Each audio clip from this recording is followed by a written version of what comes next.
चलिए जी, in the previous part हम लोगों का टॉपिक जो गोइंग ऑन था that is chapter number 1 and today we are ending with this, जिसमें हम लोगों ने तीन चीजें डिस्कस करी हैं जी। Nature, scope and objective of the audit.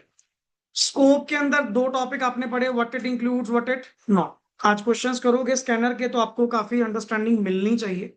और स्कैनर सॉल्व करने का मतलब ये नहीं कि आपकी हर चीज बुक में कवर्ड होगी। समथिंग वॉज न्यू, कुछ ना कुछ आपको नया मिलेगा ही मिलेगा, मिलता रहा भी है।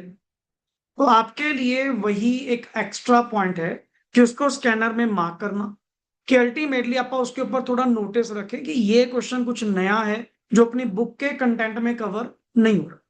क्योंकि ऑडिटिंग के सिलेबस को डिफाइन करना इवन आईसीआई भी डिफाइन नहीं कर पा रहा, अपनी बात पे नहीं रह पा रहा, कुछ ना कुछ कंटेंट फिर कोई नया पूछ लेते हैं।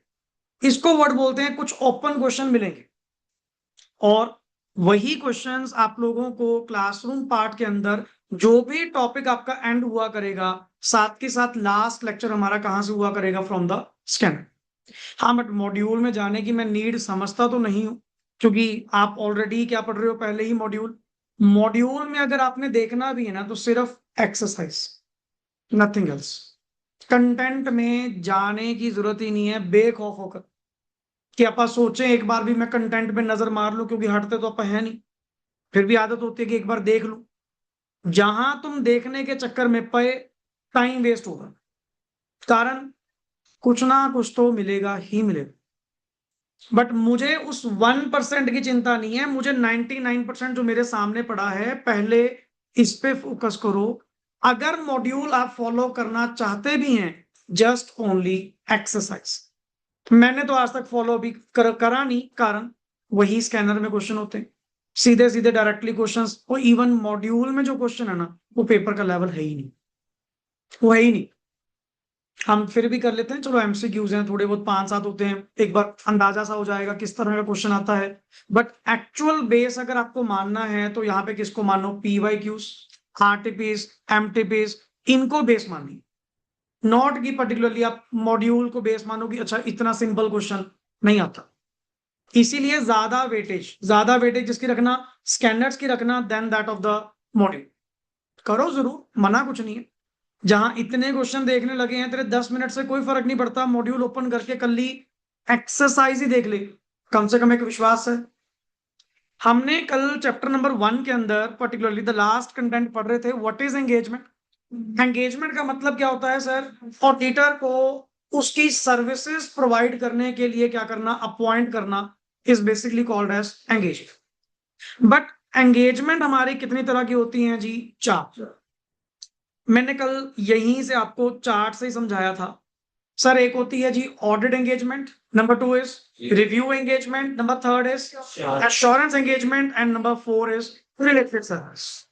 जिनमें मैंने पहले दो का कंपैरिजन करवाया था नंबर 3, फोर्थ तो वैसे ही लगे, उसका तो नाम ही क्या है, रिलेटेड सर्विस। कि जब आप ऑडिटर को अपॉइंट करेंगे ऑडिट करने के लिए, तो कुछ रिलेटेड सर्विसेज होती हैं जो आईसीआई की ओर से क्या है, परमिटेड, कि एज एन ऑडिटर आप ये एक्स्ट्रा काम भी उनका कर सकते हो। जैसे कंपाइलेशन एंगेजमेंट्स, कई बार क्लाइंट रिक्वेस्ट करता है सर आप हमारे लिए इतना काम करोगे तो थोड़ा सा ये भी कर देना, मैं कहा जी कर देंगे, हमें क्या दिक्कत है। पर ये रिलेटेड सर्विस, ये ऑडिट के बीच में कवर नहीं होगा। ऑडिट एक अलग टास्क है, रिलेटेड सर्विस एक अलग। जैसे एक वर्ड आया एग्रीड अपॉन प्रोसीजर, अगर आपने ध्यान से देखा हो यहाँ पे वर्ड क्या था, एग्रीड अपॉन।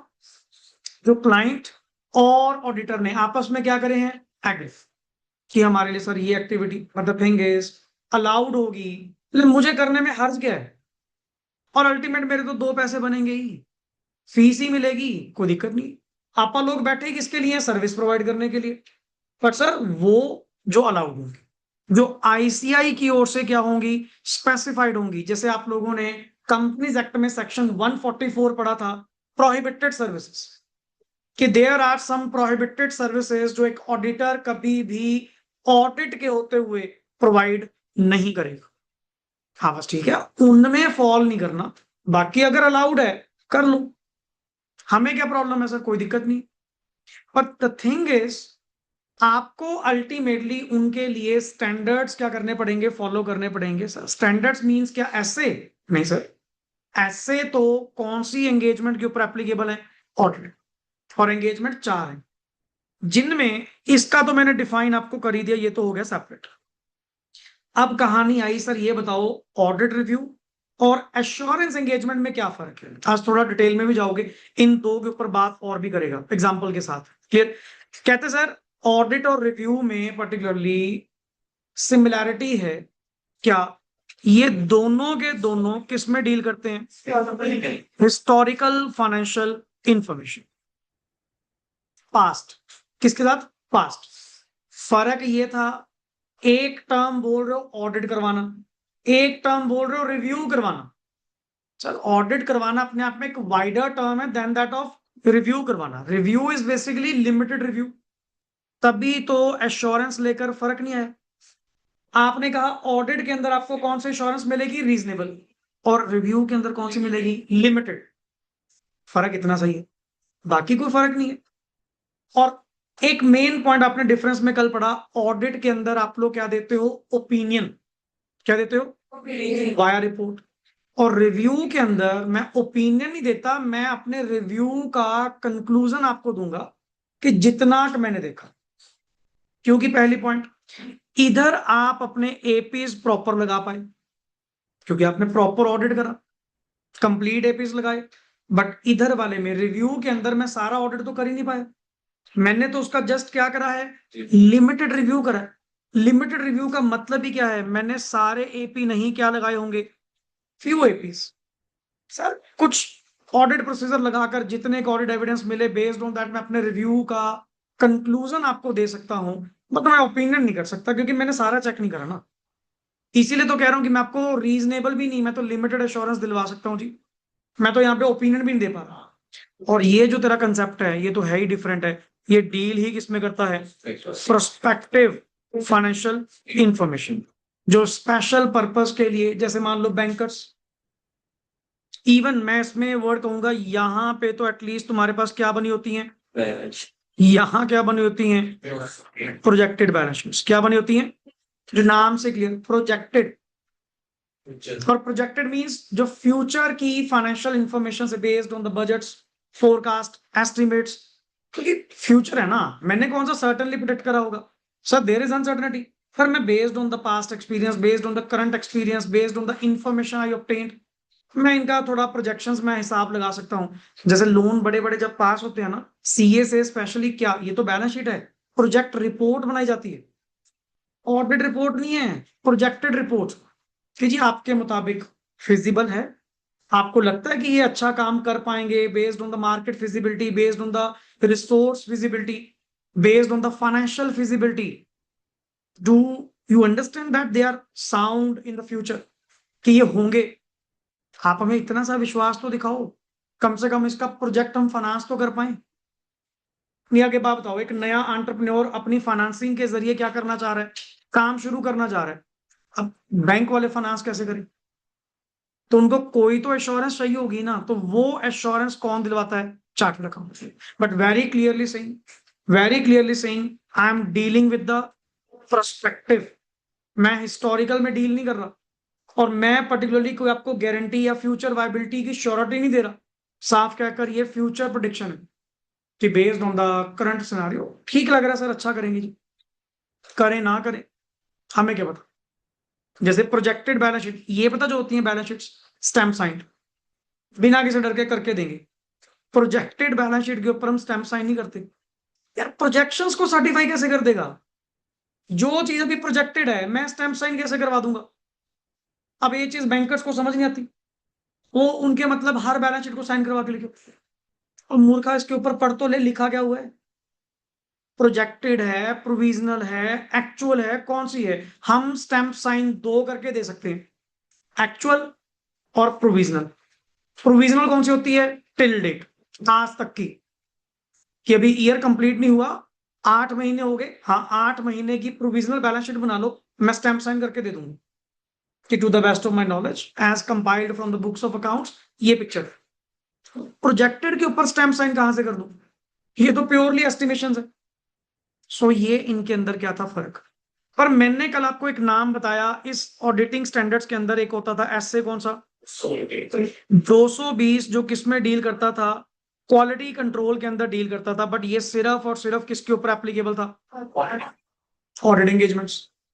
फिर इन्होंने देखा आईसीआई ने बैकग्राउंड से कि हमारा ऑडिटर जब तो ऑडिट कर रहा है तो क्वालिटी मेंटेन कर रहा है, जब रिव्यू कर रहा है, एश्योरेंस कर रहा है, रिलेटेड सर्विस कर रहा है, तो दैट मींस कि उसमें क्वालिटी मेंटेन मत करो। सर ये तो गलत हो रहा है। कहते गलत क्या, बात भी सही है, स्टैंडर्ड ये है एस ए, जो कि किसके ऊपर एप्लीकेबल है, सिर्फ ऑडिट एंगेजमेंट। तो इन्होंने ब्लैंकेट कवरेज करने के लिए क्या करा, कहते सर एस से जो बना हुआ है ना लगा रहने दो, आपा इन चारों एंगेजमेंट्स के ऊपर एप्लीकेबिलिटी क्वालिटी कंट्रोल्स के अलग बना दो, जिसको नाम क्या दे दिया, SQC, standards on quality control. But ये हर तरह की एंगेजमेंट को क्या करेगा, कवर करेगा। और अब तक जो नोटिफाई हुआ है वो कौन सा नोटिफाई हुआ है, SQC 1, जो कि मॉडल ऑन क्या है तो ऐसे 220 ही है। उसको खींच के थोड़ा सा ब्रॉडर कर दिया कि किसी भी तरह की एंगेजमेंट में अगर आप जाओगे तो मेरे भाई रिलेटेड सर्विस कर, एश्योरेंस कर, रिव्यू कर, ऑडिट कर, SQC 1 सबके ऊपर एप्लीकेबल। That is. अब आइए जो आज की हमारी कहानी है पहले कंप्लीट करते हैं। सर इन्होंने ना पहले दो नहीं एक्सप्लेन करे क्योंकि वो तो आपके डिफरेंस के अंदर ही आ गए, ऑडिट और रिव्यू एंगेजमेंट, बचे दो, एश्योरेंस एंगेजमेंट और रिलेटेड सर्विस। इन पे जस्ट एक पैराग्राफ सा बना के दिया, पढ़ो बच्चे। SAEs, that is standards on assurance engagements, are applicable in, पढ़ो जी, which are not audit or review. which are, देख ना तो ये ऑडिट है ना ये कारण। ऑडिट या रिव्यू एंगेजमेंट के लिए what is the necessity, historical financial information. और जहां तुम हिस्टोरिकल फाइनेंशियल इंफॉर्मेशन में डील नहीं करते वो होती ही कौन सी है सर, एश्योरेंस। पढ़िए, ऑन ऑडिट एसेज, हाँ जी, and on review SREs are क्या होते हैं, applicable. Examination of subject matter यहाँ पे जो होता है वो क्या होता है, अदर देन क्या, historical financial information. Sir example के तौर पे आप चेक करिए, पर्टिकुलरली पहले ही लिखा हुआ है 3400 सीरीज में, पढ़ियो किसकी एग्जामिनेशन, प्रोस्पेक्टिव फाइनेंशियल। मेरे लिए जस्ट इतना ही बहुत है, एक एग्जांपल ही बहुत है। ऐसा तो 3402 है या 3420 है, अल्टीमेटली इतना डिटेल में नहीं जाना। सिंपल वर्ड, ये एश्योरेंस एंगेजमेंट किन में डील करती हैं, उन सब्जेक्ट मैटर्स में जो अदर देन, ये मत कहना प्रोस्पेक्टिव, वो पर्टिकुलर हो जाएगा। आप ये कहो अदर देन किसको छोड़ के, हिस्टोरिकल फाइनेंशियल इंफॉर्मेशन को छोड़कर अगर आपको कोई भी एश्योरेंस चाहिए तो आपके ऊपर कौन से स्टैंडर्ड्स लगेंगे, SAE, standards on assurance engagements. Now for instance, जैसे एग्जांपल के तौर पे, मैं तो चाहे इसको अगर कट भी करना है ना 2 पॉइंट्स कर सकते हो, एग्जांपल ये और रिलेट करते ये वाली जिसको एक्सप्लेन करें, is applicable on the prospective financial information which is, हाँ जी, Financial information based upon ये देखो बेस्ड अपॉन, नेचुरली प्रोजेक्टेड वाली जो होंगी वो बेस्ड ऑन क्या होंगी, assumptions about the, किन के बारे में, events that may occur in the future and possible actions by an, but not historical information that has occurred in the, इसमें एक जरा सा कन भी हिस्टोरिकल फाइनेंशियल पोजीशन के रिगार्डिंग नहीं होगा, प्योर प्रोस्पेक्टिव प्रोजेक्टेड आने वाली फाइनेंशियल इंफॉर्मेशन के रिगार्डिंग एश्योरेंस देना, that is called as assurance engagements. और एक होती है जी रिलेटेड सर्विस, पढ़िए, applicable in case of agreed upon procedures, हाँ जी, हियर साफ कहकर CA does not provide any, मैं तो पहले कहा। आप एक चीज बताओ, टोटल एश्योरेंस एंगेजमेंट्स कितनी हुई, 3। कौन कौन सी, ऑडिट, रिव्यू, एश्योरेंस। दो एक तरफ, एक तरफ। पहली दो कौन सी, ऑडिट और review. Reasonable assurance, limited assurance, but on historic. But यही एश्योरेंस अगर किसके ऊपर दी जा रही है, प्रोस्पेक्टिव फाइनेंशियल इंफॉर्मेशन के ऊपर, तो कौन सी है, एश्योरेंस। इस वाले में साफ कहकर मैं तो आपके लिए जस्ट एक्स्ट्रा काम कर रहा हूं, मैं कोई एश्योरेंस नहीं दे रहा। और इस पे तुम्हारे जो लगते हैं वो कौन से लगते हैं जी, 4400 सीरीज, जैसे 4400, 4410, मेरे इंटर के सिलेबस का कोई पार्ट नहीं, पार्ट ही नहीं है। हमारे सिलेबस में सिर्फ कौन है जी? स्टैंडर्ड्स। अभी तेरे सामने लिस्ट होगी, अपन वही बनाएंगे कि मेरे सिलेबस में कौन कौन है। इवन स्टैंडर्ड भी सारे नहीं, स्टैंडर्ड भी सारे नहीं, पर ये जितना कुछ पढ़ रहे हो ना, जो आपके सिलेबस में नहीं है, ये सारा कहाँ मिलेगा? फाइनेंस में। जो पढ़ रहे हो वो तो मिलेगा ही मिलेगा, जो नहीं पढ़ रहे वो सारा कहाँ मिलेगा? फाइनेंस में। पढ़िए, फॉर इंस्टांस कहते हैं आपने दो नाम लिए, agreed upon procedure, compilation engagements, और कोई एनी अदर सर्विस जो भी आपने प्रोवाइड करने का वादा करा होगा। जैसे फॉर इंस्टांस, हाँ जी, Agreed upon procedures may require the auditor to perform certain procedure as agreed upon. कि मतलब आपके कहने पे अग्रीड अपॉन का मतलब क्या है? क्लाइंट और ऑडिटर आपस में क्या कर रहे हैं? अग्री कर। किस बात को लेकर अग्री कर रहे हैं? किस बात को लेकर? सर कुछ सर्विसेज को लेकर, कि आप हमारे लिए कोई ऐसा करना, रेवेन्यू का थोड़ा ट्रेंड एनालिसिस अच्छा बना के दे देना, या डेटर्स की एजिंग की वेरिफिकेशन करके दे देना। ये काम ऑडिट के अंदर भी होते हैं, बट क्लाइंट मुझसे अलग से भी करवा रहा है कि सर चिंता ना करो, जो पैसे बनते हैं मैं आपको दूंगा। मैं कहा वो तो मैं दूंगा, वो कौन सा मैं छोड़ूंगा? समझे ना point? But the thing is वो रिलेटेड सर्विस है, और इससे मेरे ऑडिट पे कोई कॉम्प्रो, वो अलग चीज है, अलग चीज है।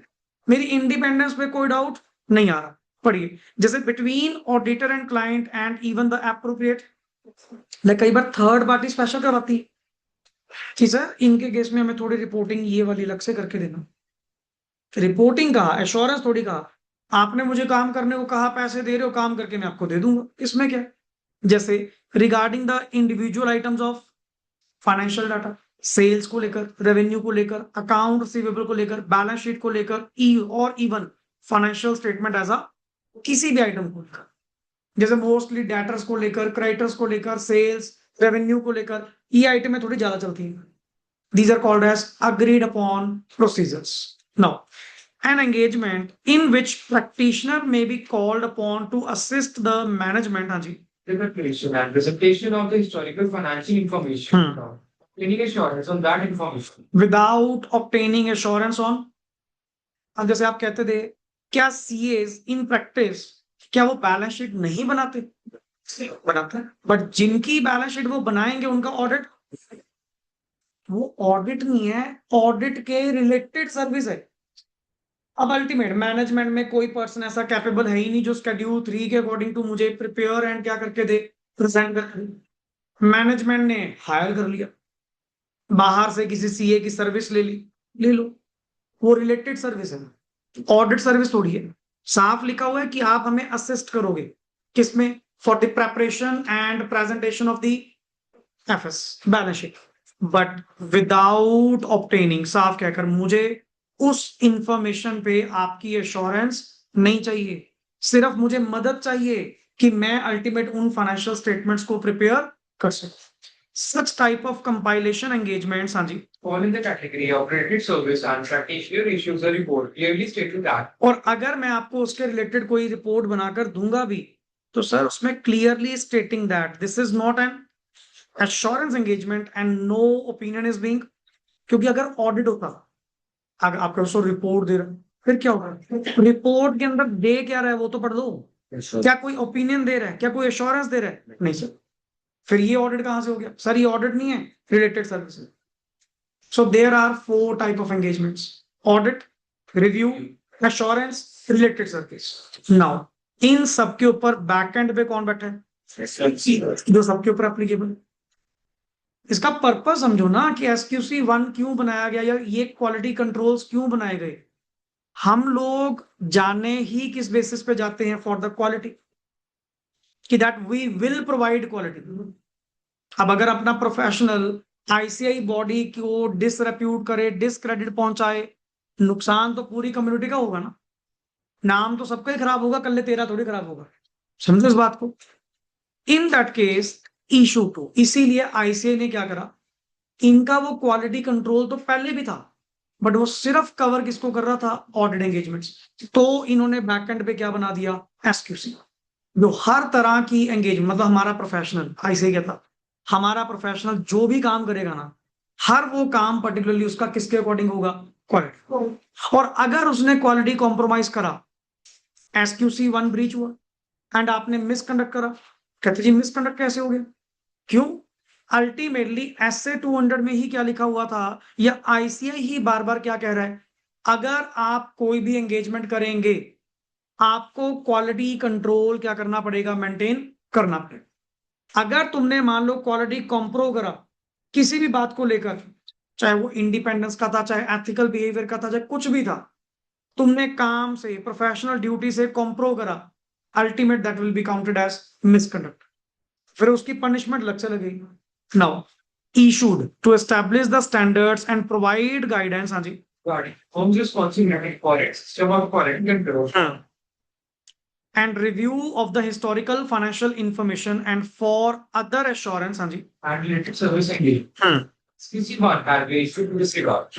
It requires auditor practitioner to establish system of quality controls. so that the firm and its personnel comply with the professional standards and regulatory and legal requirements, and जितनी भी रिपोर्ट, और ये लाइन बड़ी अच्छी है सर, सबसे important, अगर आप कहते हो ना जी इन्होंने क्वालिटी मेंटेन करी है, how will you define that इन्होंने क्वालिटी मेंटेन करी है? सर मैं ये चीज रिपोर्ट्स देखकर बता सकता हूं कि अगर reports circumstances based appropriate issue हुई हैं, जो जानी चाहिए थी वही इशू हुई हैं, दैट मींस इस प्रोफेशनल ने क्वालिटी क्या करी है, मेंटेन करी।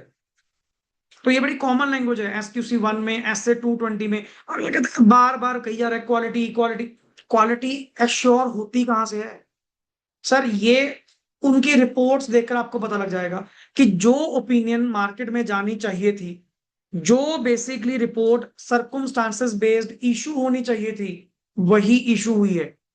इफ यस, देन अल्टीमेट हम क्या कहेंगे, प्रोफेशनल ने अपनी क्वालिटी क्या करी है, मेंटेन करी। पढ़िए, yes please, reports issued are क्या है, एप्रोप्रिएट।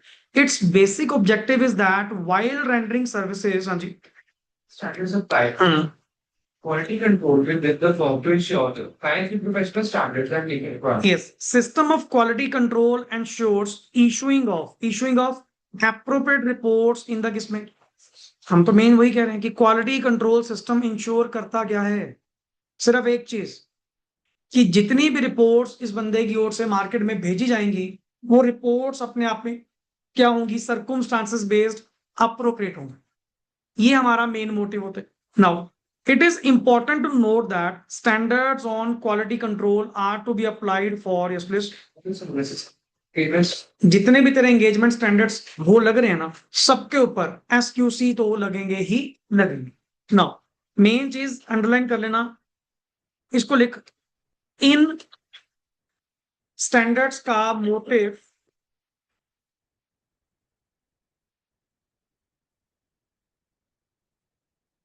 इन स्टैंडर्ड्स का मोटिव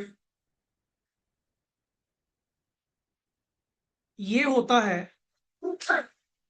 इन स्टैंडर्ड्स का मोटिव ये होता है कि ऑडिटर नहीं, प्रोफेशनल, यहां पे वर्ड बोलो प्रोफेशनल, कि प्रोफेशनल जो भी रिपोर्ट्स इशू करे, कि प्रोफेशनल जो भी रिपोर्ट्स इशू करे वो सर्कमस्टांसेस बेस्ड एप्रोप्रिएट हो, जो भी रिपोर्ट्स इशू करे वो सर्कमस्टांसेस बेस्ड अप्रोप्रिएट हो, सिचुएशन जिस तरह की जानी चाहिए वैसे ही आप लोग क्या करें, प्रोवाइड करें, that is circumstances based. Clear? Now the next one word पे आओ जी। अब यहां पे इन्होंने थोड़े से आपको स्टैंडर्ड्स बताने की कोशिश करी है कि मतलब ऐसे स्टैंडर्ड्स ऑन ऑडिटिंग कौन कौन से हैं, मैं इसमें जस्ट टिक करवा जो हमारे सिलेबस का पार्ट। क्लियर? जैसे इसमें आपके पास जी प्रॉपर बेस्ड एप्रोप्रिएट हो, इसमें मैं वो टिक करवा रहा हूं जो प्रॉपर लेंथ में मिलेंगे। रेफरेंस तो किसी की भी आ सकती है, नंबर रेफरेंस तो किसी की भी, जैसे अब 200 नहीं है सिलेबस में, पर 200 का कंटेंट ना स्कैटर्ड कर दिया चैप्टर्स में, कुछ मिलेगा 11 में, कुछ मिला इसमें ऑब्जेक्टिव, नाम किसी का आ सकता है। मैं वो टिक करवा रहा हूं जो प्रॉपर लेंथ वाइज हमें पढ़ने को टॉपिक वाइज मिलेंगे। सर जैसे 210 आएगा, 220 आएगा, 230 आएगा, 260 आएगा, 65 आएगा, 99 आएगा। 200 सीरीज में ये 6 आएंगे, ये 6 आएंगे। 300 में 300 आएगा, 315, 320, 330 और 450। 1 2 3 4 5। 402 नहीं आएगा, पर 402 की रेफरेंस आएगी। सर्विस ऑर्गेनाइजेशन 2-3 जगह आएगी रेफरेंस, जस्ट नाम। और ये तुझे आज नंबर लग रहे हैं, सब याद होंगे, नंबर वाइज सब याद होंगे, क्योंकि हमारी बात शुरू ही कहां से हुआ करेगी, फ्रॉम द स्टैंडर्ड्स। अब जब कभी बात आ गई, मान लो ऑब्जेक्टिव ऑफ ऑडिट क्या है सर, एस 200 के मुताबिक। नाउ 500 सीरीज में सारे हैं जी, बस इसमें 540 नहीं है, 540 नहीं है, बाकी सारे हैं। ये काफी तेरे चैप्टर नंबर 4 में और 7 में कवर होंगे, 4 और 7 में। जैसे इसमें कितने हो गए तेरे, 1 2 3 4 10 हो गए। 600 में 600 है, 610 है, 620 की रेफरेंस है। 620 वैसे पढ़ने में नहीं है, रेफरेंस बेस्ड आएगा, कहीं ना कहीं मिलेगा। सर 700 में 720 नहीं है, रेफरेंस है। 700, 701, 705, 706, 710, 800 तो है ही नहीं। 800 सीरीज पता किस पे है? हम जो फाइनेंशियल स्टेटमेंट बनाते हैं बच्चे, वो दो होती हैं, एक होती है जीपीएफएस, एक होती है एसपीएफएस। जीपीएफएस मींस जर्नल पर्पस। कौन सी? जो किसी के भी काम आ सकती है। तभी तो वर्ड क्या बोलते हैं, यूजर्स, स्टेक होल्डर्स, कि ये जो फाइनेंशियल स्टेटमेंट है ना, ये जर्नल मोटिव के साथ बनाई गई है, एनीबडी कैन यूज। ये पर्टिकुलर किसी पर्पस के लिए नहीं बनाई गई, और जो किसी पर्टिकुलर पर्पस के लिए बनाई जाती हैं, they are called as SPFS, special purpose financial statements. और उनके ऊपर सीरीज कौन सी लगती है? 800। ये मेरे सिलेबस का पार्ट नहीं। तो दीज आर द स्टैंडर्ड्स जो आपको देखने को वहां पे मिले। अब आइए द लास्ट टॉपिक इसका खत्म करें, देन आप स्कैनर यहीं बैठकर जितना टाइम लग सकता है क्वेश्चंस देखो, क्योंकि चैप्टर 1 इजी भी है, ज्यादा टाइम नहीं टेकअप करेगा। मेनली कोशिश करना आपने डिस्क्रिप्टिव भी पढ़ने इन द सेंस पहले क्वेश्चन पढ़ो, क्वेश्चन पढ़कर उसको आइडेंटिफाई करो, जैसे लॉ में पढ़ते हो ना, सेम दैट। पर कई बार चीजें आपको ऑफ द टॉपिक मिलेंगी, हैरान नहीं होना कि अल्टीमेटली एकदम से सर ये क्या आ गया, मिलेगा। ये तो अभी पहला चैप्टर है, अभी तो अगले चैप्टर्स में जाओ, कई बार इस चैप्टर में अगले चैप्टर का कोई पॉइंट मिलेंगे। स्कैनर भी अपने लिए, लॉ का स्कैनर सॉल्व करना और ऑडिट का स्कैनर सॉल्व करना, दोनों का बहुत फर्क है। लॉ का स्कैनर सॉल्व करना 99% वही कंटेंट मिलना जो कंसेप्ट बेस्ड है, इसमें उल्टा है। इसमें सर ये मान लो 70-30 की रेशो होगी, 70% कंटेंट स्कैनर में से कैसा मिलेगा जो आपके ऑलरेडी कंटेंट है कंसेप्ट में, 30% नया मिलेगा। तो तभी तो पढ़ रहे हैं कि ऐसा क्या आईसीआई ने अलग पूछा हुआ जिस वजह से हर बंदा कहता है जी ऑडिट मुश्किल है। इन वजह से, क्योंकि पहली बात तो इनका कोर सब्जेक्ट है, सीधी सी बात, ये फाइनल्स में भी है और इंटर में भी है। क्यों? One of the main profession हमारा लिंक्ड विद क्या है? ऑडिटिंग। और ये बच्चों को किताबी कीड़ा नहीं चाह रहे कि मेरे सामने 4 पेज पढ़ के आप लिख के जाओ, डिग्री ले जाओ। कुछ कंटेंट आपको ओपन क्लॉज, आपकी आईक्यू बेस्ड, आपकी नॉलेज बेस्ड मिलेगा, कि आप बताओ वहां पे क्या करना चाहिए। इस तरह का कंटेंट मिलेगा ही मिलेगा। सो आप वहां पे गलत फहमी में रहें कि बस ये बुक पढ़नी है, 100% ये श्योर है तेरा मैक्सिमम पेपर कवर किसमें से होगा? From the book related concept. But yes, out of the box जाने की वो कोशिश करेंगे, आएगा। तभी आप स्कैनर्स कवर कर रहे हैं, तभी आप कह रहे हैं जी मॉड्यूल की सिर्फ एक्सरसाइज देख ले, जहां इतना देखा एक बार देख ले, क्योंकि लास्ट मोमेंट पे क्वेश्चंस नहीं होंगे। सिर्फ क्या होगी? बुक। रहना तो यहीं पे है, इसी बुक पे रहना, बस दैट्स इट। कोई एक्स्ट्रा मटेरियल नहीं, कोई अपने आप में कोई शॉर्ट नोट्स नहीं, कोई समरी नहीं, कुछ नहीं। इसी को बना जो बनाना है, और इसको सपोर्ट प्रोवाइड करो बाय राइटिंग प्रैक्टिस। कल करी थी? Yes sir. आवाज खुल के नहीं आई? Yes sir. हाँ, डेली के डेली आप अपना, और मॉनिटरिंग मैं भी करूंगा, मैं पहले कर, कि कोई ऐसा चांस ना मिले पर्टिकुलरली कि बहानेबाजी वाला काम करो, किसी का बच्चे कुछ नहीं जाएगा। तेरे को चीजें सॉर्ट करने का बता रहा हूं। पास होने की जो वजह है वो ये, कि अगर डेली 15 से 20 मिनट आप लोग लिखोगे, एक तो आपकी राइटिंग स्किल्स बढ़ेंगी, पेपर अटेम्प्ट होना, लिखने की आदत जितनी डालोगे, मैक्सिमम अपने लोगों की प्रॉब्लम क्या, आप लिखना भूल रहे हैं। हर चीजों को ना ऑरली सुनने की आदत बढ़ गई, बस ठीक है ये ऐसे होता है। फिर पेपर में वैसे क्यों नहीं होता? पहले तो बड़ा देख रहे थे कि हाँ ऐसे होता है, कारण सिर्फ सुना है, देखा है, लिखा तो नहीं है ना। जिस दिन उसको लिखोगे तो एक्चुअल प्रॉब्लम तुम्हें पता लगेगी मेरी प्रॉब्लम चल कहां पे रही है। और इन्हीं वजह से वही बात है, जितनों को अवेयर कर सकते हैं उतनों की कर पाएंगे। अब जो नहीं बात मान रहा तभी तो फेलियर हो रही है, तभी तो फेलियर हो रही है। हाँ लकीली को निकल जाए निकल जाए, किसी की डेस्टिनी इतनी तेज होती है, पर्टिकुलरली ऑरली भी करा था तो भी पास हो गया।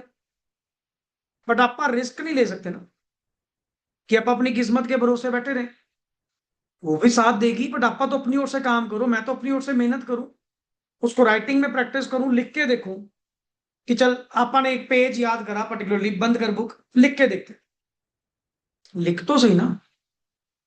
तुझे खुद तेरी रियलिटी तेरे सामने पता लगेगी अल्टीमेटली कि मैंने अभी 40 मिनट लगाकर, आधा घंटा लगाकर वो पेज मैंने याद करा, अभी लिखने बैठा फिर भूल गया, फिर उसमें वर्ड्स चेंज हो रहे। जब मेरी रिटेनेंस अभी इतनी वीक है, मैं पेपर में कैसे एक्सपेक्ट कर लूंगा पूरी बुक याद रहेगी।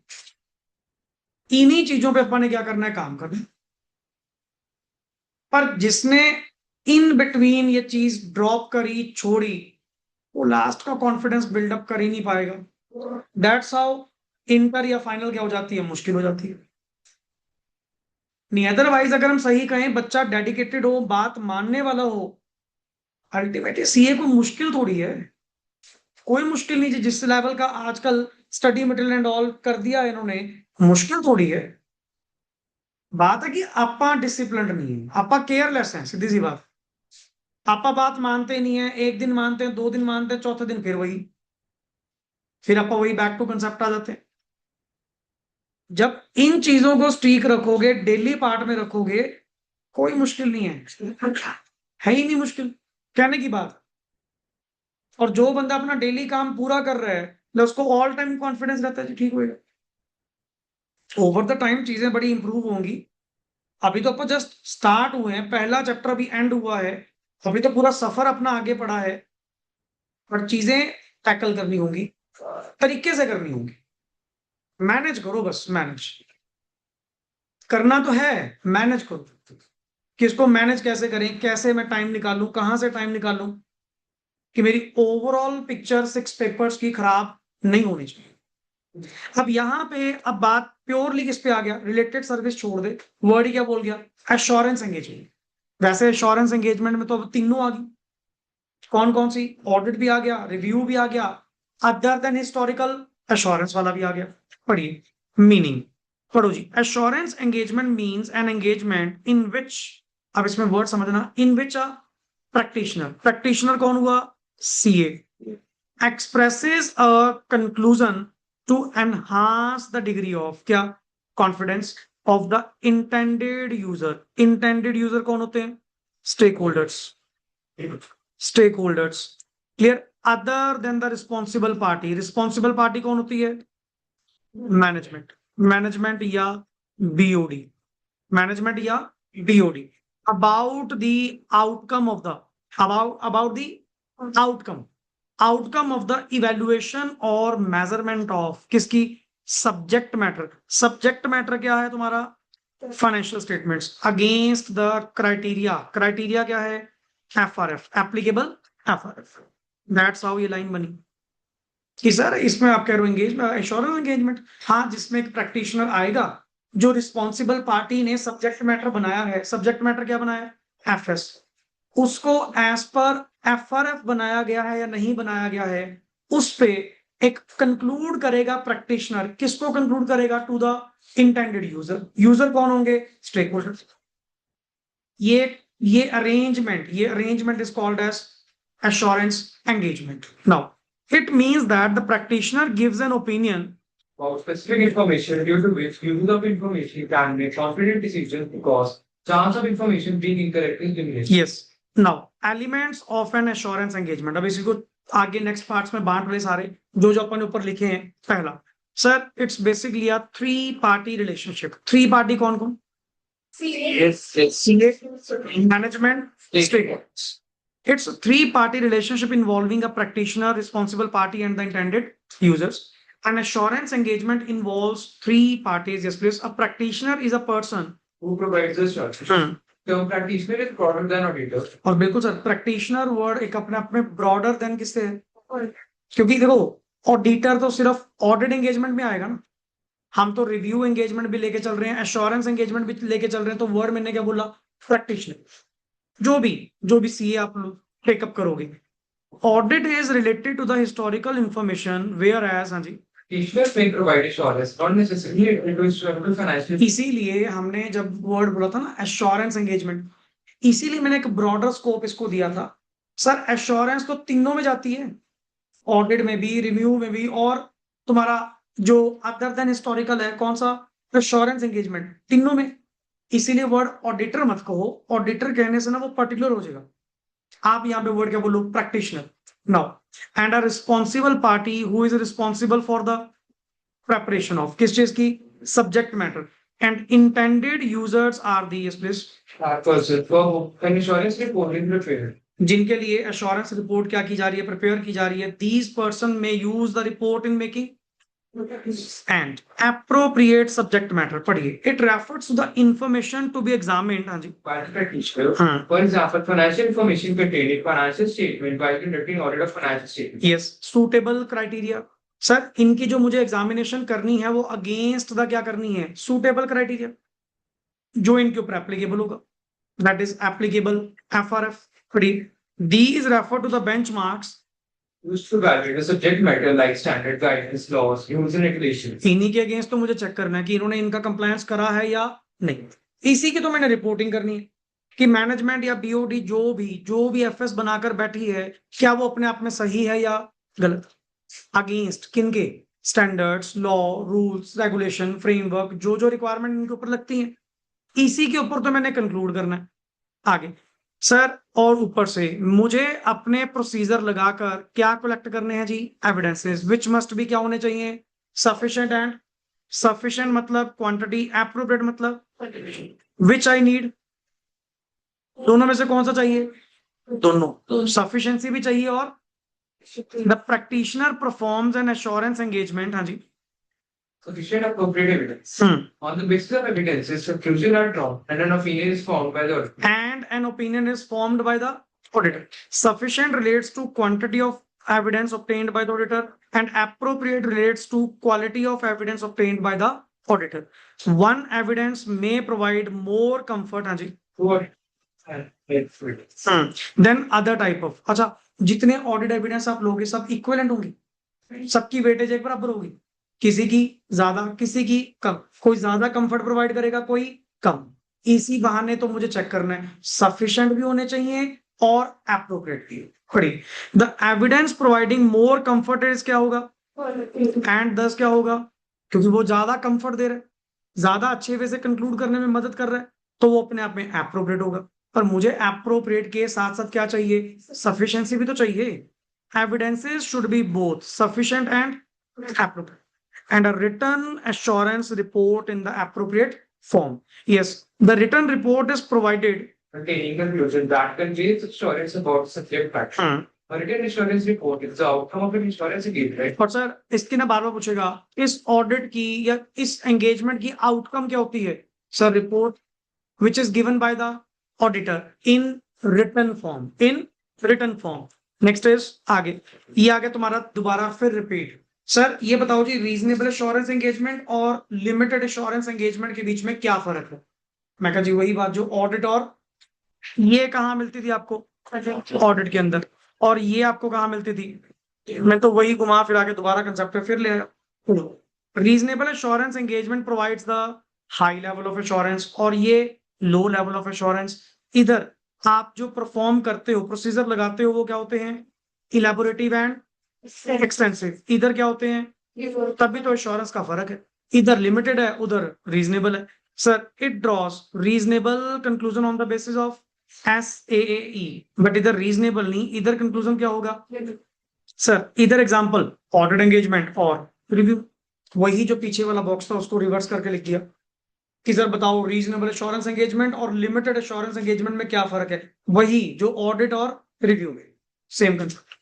अब नीचे चेक कर, उन्होंने दोबारा फिर एक जस्ट कंसेप्ट आपको दिया हुआ है और एक इंपॉर्टेंस ऑफ स्टैंडर्ड्स आपको प्रोवाइड करी है, फिर भी अच्छा पॉइंट है।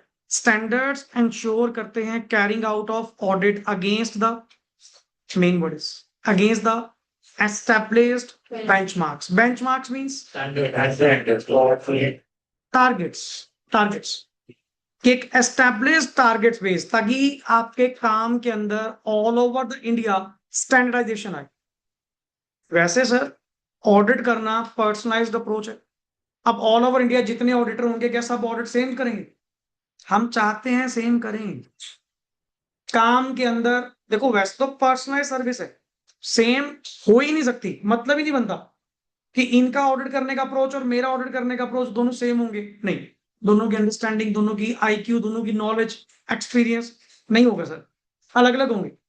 पर हम चाहते हैं, अब अगला सब्जेक्टिव होकर चल रहा है, आपने क्या तो दिया कि सबका अलग अलग होगा, मतलब सब्जेक्टिव होकर चलोगे अपने अकॉर्डिंग, फिर कल को हम कैसे कंपेयर करेंगे आपने काम सही करा है नहीं करा? कुछ चीजों को लेकर हमने क्या बना दिए, स्टैंडर्ड्स। ये तो आपको वैसे ही करने पड़ेंगे। हाँ, बाकी आपके कुछ एरिया सब्जेक्टिव रहेंगे, जजमेंटल रहेंगे, हमें कोई दिक्कत नहीं, पर कम से कम यूनिफॉर्मिटी तो हो। जितना कहते नहीं, मैं मैक्सिमम नहीं डिफाइन कर सकता, मिनिमम डिफाइन कर सकता कि मिनिमम टू मिनिमम ये क्वालिटी आपने प्रोवाइड करनी ही कर। दैट इज, पढ़िए एट पार। हाँ जी, विद द किसके साथ? देखो ग्लोबल प्रैक्टिस के साथ फिर आपको इसको मैच तो करना पड़ेगा, फायदा ही तब है।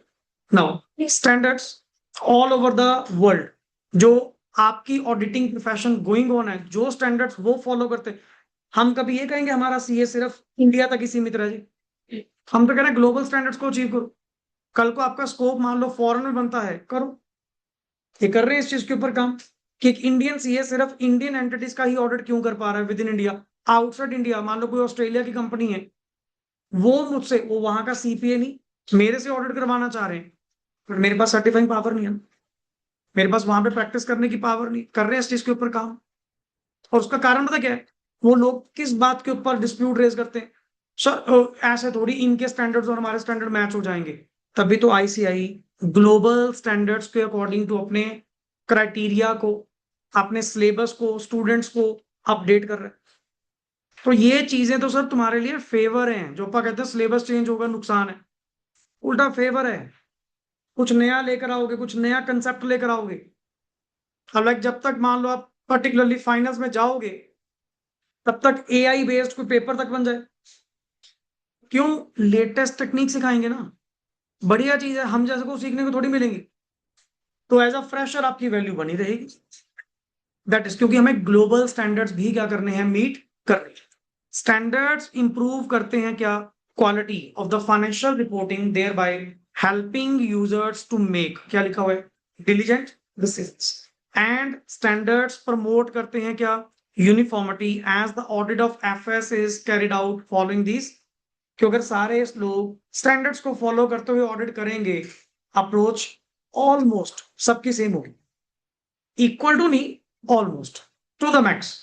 जैसे डॉक्यूमेंटेशन आप भी करते हो, मैं भी करता हूँ। हाँ, उसका लेवल एंड एक्सटेंट का क्या होगा, फर्क होगा, बट एक बेसिक स्टैंडर्डेशन। जैसे ऑडिट एविडेंस आपने भी सफिशिएंट एंड एप्रोप्रिएट लेने हैं, मैंने भी। प्रोसीजर आपने भी लगाने हैं, मैंने भी। तेरे लिए प्रोसीजर दो है, मेरे लिए भी दो है। उनकी एप्लीकेशन का फर्क हो सकता है, किस हद तक लगाने हैं, कैसे लगाने हैं, कब लगाने हैं, वो अप्रोच आपकी, बट कॉमन टेक्निक्स तो सेम ही रहेंगी आगे। एंड स्टैंडर्ड्स इक्विप करते हैं प्रोफेशनल अकाउंटेंट्स को with the professional knowledge and skill, और स्टैंडर्ड इंश्योर करते हैं क्या, ऑडिट की। That is why standards are needed. Otherwise हमें क्या जरूरत पड़ी थी ये टाइम टू टाइम इतने स्टैंडर्ड्स बनाने की? जैसे आप अकाउंट्स में बढ़ते हो, कितने सारे अकाउंटिंग स्टैंडर्ड्स हैं, फिर फायदा ही है। All over the India the accounting practice क्या चल रही है, फिर सेम, क्योंकि सबके ऊपर ही क्या एप्लीकेबल है, एएस। मन मर्जी तो चलेगी नहीं, तो अकाउंटिंग पहले ही मस्त मोला। किस बात को लेकर, अजम्पशन बेस्ड, जो मर्जी अजम्पशन लगाओ, जैसा मर्जी कर दो, जैसा मर्जी नहीं चलेगा। आपको स्टैंडर्ड्स के अकॉर्डिंग टू ही क्या करनी पड़ेगी, अकाउंटिंग करनी पड़ेगी। That is topic chapter number 1। तो इसमें ये लास्ट का कंटेंट ये इंपॉर्टेंट है। जैसे ये एश्योरेंस वाला आपने पीछे पढ़ा, ये 3 पार्टी रिलेशन है अल्टीमेट, ये पेपर में सब आ चुके हैं, पेपर में सब कवरेज हो चुका। सो ये एक ओवरऑल सिनारियो स्टार्टिंग से लेके एंड तक का। क्लियर? लो जी, स्कैनर ओपन करो, बुक भी साथ में रखिएगा, स्कैनर ओपन करिए, स्कैनर ओपन करिए।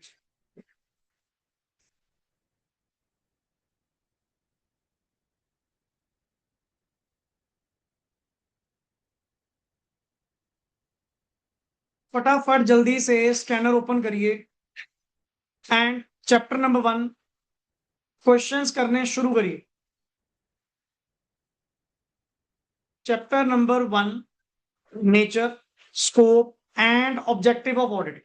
इसमें देखो पहले केस बेस्ड है कोई, पहले केस बेस्ड वाले देखो, जहां जहां भी केस बेस्ड वाले आपको मिल रहे हैं ना, सॉल्यूशन वाले, क्योंकि कुछ थियरी क्वेश्चंस हैं वो भी मिलेंगे। केस बेस्ड वाले कम होंगे वैसे, चैप्टर 1 में तो कम ही मिलते हैं। करिए फटाफट। ये क्वेश्चन का क्वेश्चन हर एक फर्स्ट में रखेगा चैप्टर 1 है। ये चैप्टर 2 का है, 300 का पहला आएगा। कौन सा क्वेश्चन नंबर है ये? 1.2। इसमें बच्चे 1.2 क्वेश्चन है, वो चैप्टर 2 का कंटेंट है, वो चैप्टर 1 के अंदर नहीं आएगा। जैसे ऐसे 300 लिखा होगा पहला वर्ड, एज पर ऐसे 300, ये तेरे कल वाले पार्ट में कंप्लीट होगा। कल वाले के अंदर हम लोग जो डिस्कस करेंगे वो प्लानिंग को लेकर, प्रोग्रामिंग को लेकर। हाँ, करिए फास्ट, 1 to 1 क्वेश्चंस पढ़ो और अंडरस्टैंड करिए सारे, PYQ MTB RTB जो भी है।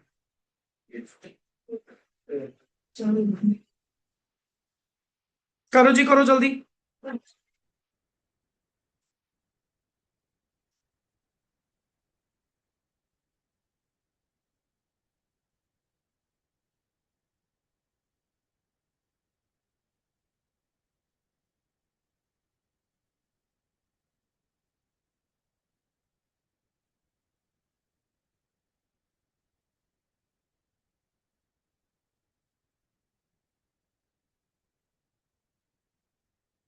Aggressive working capital management controls are aggressive working capital management control. कहाँ पे लिखा हुआ?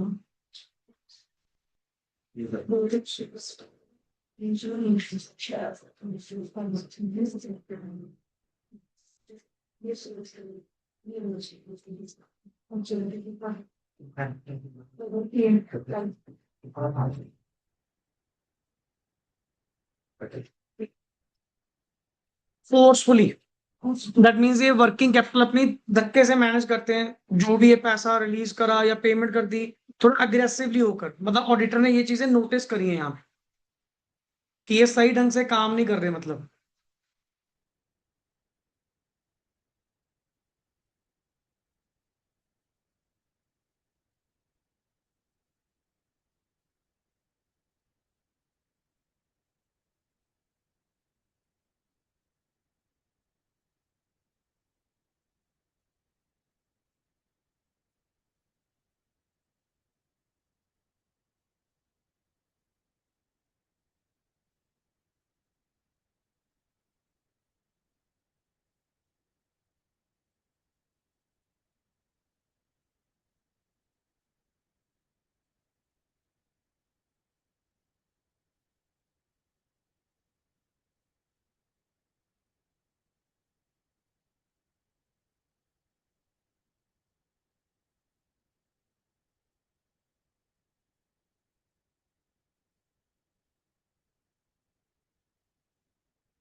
Objection.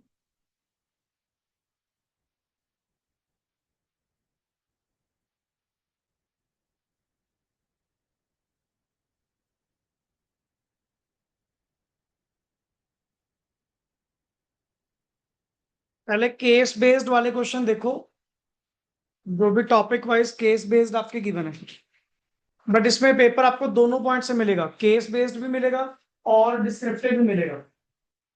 तकरीबन तकरीबन 60-40 की रेशियो में रहेगी। कुछ क्वेश्चन आपको डायरेक्ट भी मिलेंगे, but direct in the sense direct नहीं, थोड़ी लैंग्वेज कुछ मोल्ड करते हुए, जैसे कुछ सेइंग्स, स्टेटमेंट्स, कुछ इस तरह का कंटेंट। किसी को स्टडी में आगे लिख कर होता है तो ओवरऑल ऑब्जेक्ट वो भी आ सकता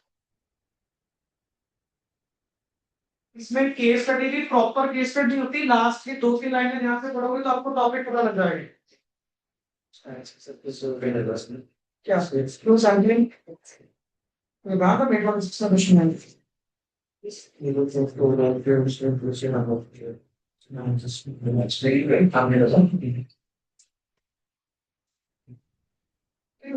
उसने क्या बता दिया, ये थोड़ी इससे रिलेट करता है, बस तो इसको ये बताना है कि किन चीजों की नॉलेज क्यों नहीं उसमें, जैसे मैथमेटिक्स में the logical skills, you know, or sampling or statistics like in concepts of the surface in the problem. So इसमें ना वो चीज नहीं होती कि आपको केस के अकॉर्डिंग रिप्लाई देना है। अगला नीचे तो सीधा क्वेश्चन ही पूछेगा, पर बेस तेरा वहां से बनाएगा। ये चीज थोड़ी सी रेफरेंस देना, इसका रेफरेंस लेके हर करनी है।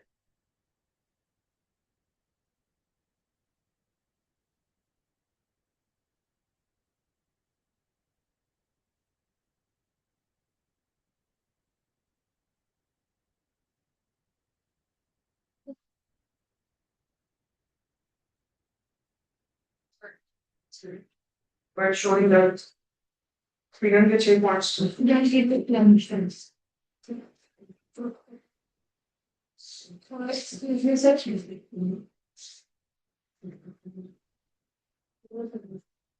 ये वो कह रहे हैं कि इन केसेस में जब तक स्टैंडर्ड्स को डाई हार्ड फॉलो करने की जरूरत होती है, नहीं ऐसा नहीं होता। अगर स्टैंडर्ड से कभी आपको डिपार्ट करना पड़े तो फिर सकते हो, तो उसके रिगार्ड हो गया डिपार्ट करोगे तीन तरह, और डिजाइन खुद भी है उसको फॉलो कर या कभी डेविएट कर सकते हो, बट आपको उसका सॉल्वर मेंटेन करना पड़ेगा मोस्ट।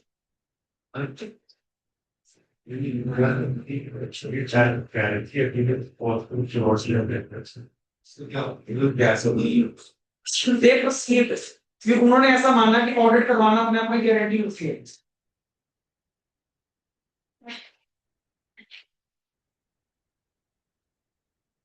इसमें जैसे क्वेश्चन है आपके पास कि क्या स्टैंडर्ड्स को डाई हार्ड बेसिकली फॉलो करने की जरूरत होती है, देखो जी प्रायोरिटी तो यही कहती है, बट इन केस अगर कभी आपको स्टैंडर्ड से डिपार्ट करना पड़ भी गया, ये चीज आपको अकाउंटिंग स्टैंडर्ड में पढ़ते थे, सेम स्टैंडर्ड ऑन ऑडिटिंग पे है, बस एक फॉर्मेलिटी क्या होती है, रीजन फॉर द डेविएशन, क्यों आपने डिपार्ट करा, और अल्टीमेट उसका जो डिस्क्लोजर है, और डॉक्यूमेंटेशन के अंदर वो सारी चीज आपको मेंटेन करनी पड़ती है कि मैंने इस वजह से ये स्टैंडर्ड फॉलो नहीं करा, मैंने कुछ और फॉलो करा, ये चीज। एक क्वेश्चन बीच में गिवन ऐसा थियरी वाला थोड़ा छोटा सा 5.3 plan. 5.300 वाला जो भी देख लो बस। नहीं इसमें ऐसे प्लानिंग की बात की हुई थी। हाँ 5.3 भी आपका उसमें जाएगा चैप्टर नंबर 2 में। जितने भी तेरे प्लानिंग स्ट्रेटजी बेस्ड अगर मिला ना, ये सारा तेरा चैप्टर नंबर 2 वाला है, और उल्टा मार्क कर लेना, जब चैप्टर 2 पढ़ोगे तो इधर से भी करना उसको कवर। हाँ जी बोलो। इनके बारे में जो बुक में गिवन है कि स्टैटिस्टिक्स और मैथमेटिक्स का ऑडिट से क्या लिंक है, वो चीज़। सैंपल वो वाला पॉइंट।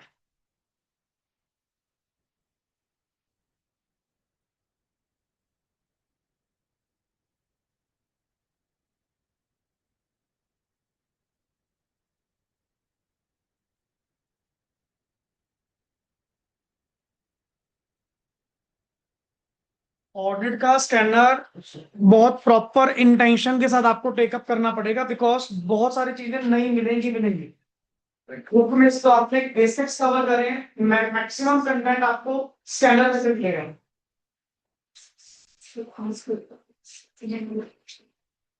और इनमें जितने क्वेश्चन तुम्हें बिल्कुल अलग मिल रहे हैं ना, उनको मार्क करके रखो,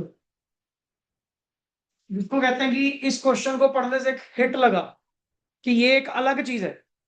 एक होता है क्वेश्चन बड़ा इजीली अंडरस्टैंड हो गया, उनको नहीं दोबारा पढ़ने वाला काम है, सिर्फ वो सिलेक्ट करो, सिलेक्शन भी साथ साथ ध्यान रखना, कौन सा क्वेश्चन आपको दोबारा देखना है, कौन सा नहीं देखना।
रिस्पॉन्सिबिलिटी नहीं होती है।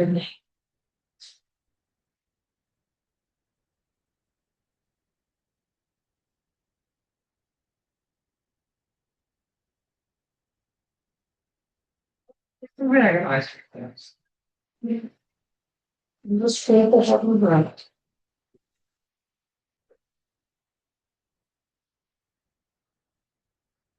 उन्होंने मुझे ये लिख के दिया मेरे एंगेजमेंट लेटर के अंदर कि आपको ये भी रिस्पॉन्सिबल होगा, ये तो मेरी रिस्पॉन्सिबिलिटी बनती है। इसमें आप ऑब्जेक्टिव बता सकते हो, ऑब्जेक्टिव बता सकते हो, ऑब्जेक्टिव के साथ इनहेरेंट लिमिटेशंस कि मैं सर एब्सोल्यूट एश्योरेंस तो दे ही सकता आपको, या ऑब्जेक्टिव बताओ कि मेरा काम तो मतलब रिव्यू एंड रिपोर्ट है, फ्रॉड डिटेक्ट करना मेरा काम नहीं है। काम करते दौरान मिल गया, सामने से आ गया तो बताऊंगा, नहीं अदरवाइज सर मैं कल फ्रॉड ढूंढने थोड़ी आ रहा हूँ, मैं तो कल रीजनेबल एश्योरेंस ऑब्टेन करने आ रहा हूँ। They perceive audit as guarantee। उन्होंने ये समझा कि ऑडिट करवाना मतलब गारंटी है पॉसिबल फ्रॉड्स को लेकर, गारंटी था मिलना इकट्ठे हो जाना, कॉलेक्शन का पहना मिली भगत।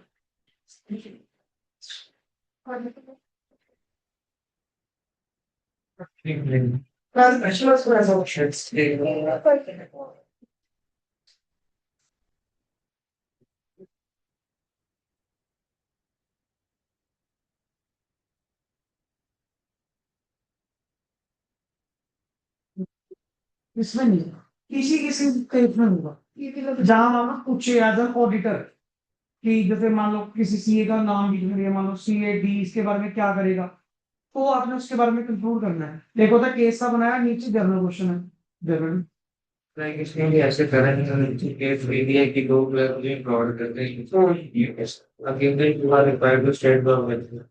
हाँ भाई ऑब्जेक्टिव बिल्कुल है। बिल्कुल जो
इंश्योरेंस कोर्स में प्रोस्पेक्टिव फाइनेंशियल इंफॉर्मेशन होती है, उनके बारे में अगर आपने ऑडिट एविडेंस ट्रेन करने इस बारे में कि मैनेजमेंट के assumption सही है कि जो ये प्रोस्पेक्टिव बनाकर बैठे हैं कि इनके assumption के मुताबिक पिक्चर सही बनी होती है, उस चीज के बारे में ऑडिट एविडेंस आपको बैठे करना है।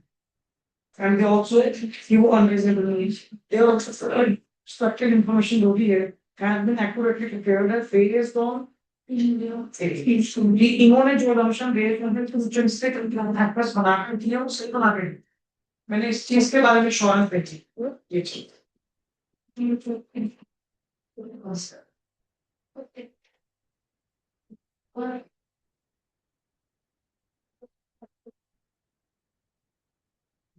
अपना स्ट्रैटेजी प्रोग्रामिंग जो मर्जी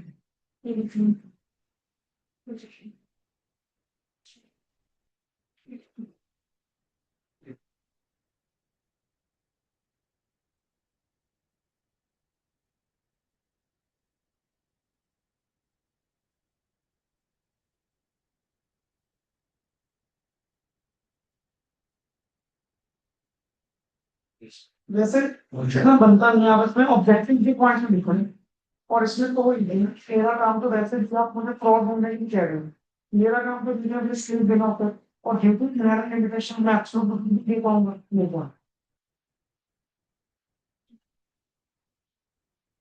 समझ आ रहे हैं क्वेश्चन बच्चे? एट द फर्स्ट इंस्टांस जो भी क्वेश्चंस आप लोगों के इसमें पेंडिंग हैं, at your on, seriously at your on देखना। और राइटिंग प्रैक्टिस में अगर आप करना चाहते हो तो इसमें से भी कर सकते हो, बट पहली प्रायोरिटी मैं तो कहूंगा कंसेप्ट बुक, उसी को राइटिंग, पहले वोकैबुलरी पे भी होल्ड लेकर आओ ना, क्वेश्चंस पढ़ो, जजमेंट अपनी चेक करो कि इसमें ये लिखना है, लिखना बुक का कंटेंट ही है, क्योंकि ये अलग राइटर है ना स्कैनर, ये अपनी वर्डिंग थोड़ी अलग भी कर सकते हैं। क्वेश्चन पढ़ो, कंसेप्ट आइडेंटिफाई करो, दैट्स इट, कि इसने वही लिखा हुआ उसके बारे में, लिखना बुक वाला कंटेंट ही है। समझे पॉइंट? तो इस तरह से आप लोग अपना ये स्कैनर क्या करोगे, कंप्लीट करोगे। तभी मेरा मोटिव था कि आप क्वेश्चंस एक बार देख लो, हालांकि कंप्लीट नहीं हुए, कल भी साथ में लेकर आ सकते हो, 15-20 मिनट इसके ऊपर और लगा लेंगे रिगार्डिंग दैट, ठीक है। देन अपना चैप्टर नंबर 2 साथ के साथ क्या करेंगे, शुरू करेंगे, that deals with the first step. जो प्रोसेस के अंदर हमने लिखा था उसमें कल काफी सारी बातें प्रोसेस से ही हम क्या करेंगे, टेकअप करेंगे। क्लियर? चलिए, ओके जी, thanks a lot and rest we will do in the next part.